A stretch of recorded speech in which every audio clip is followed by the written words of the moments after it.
Sa mga nagsasabing, lapad kong ilong, huyo kayo ngayon. Tanawa? Taas kayo. Okay kayo.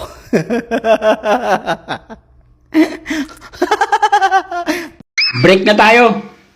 Okay. So, ganun na lang yun. Ano ba? Bakit? Naging tayo ba?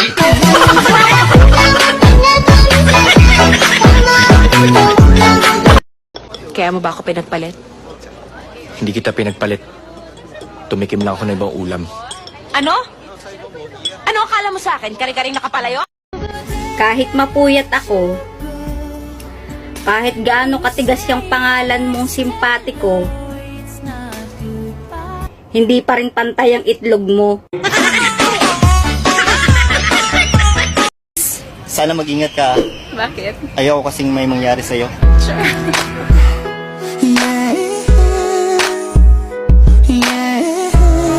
Pero gusto ko may mangyari sa atin.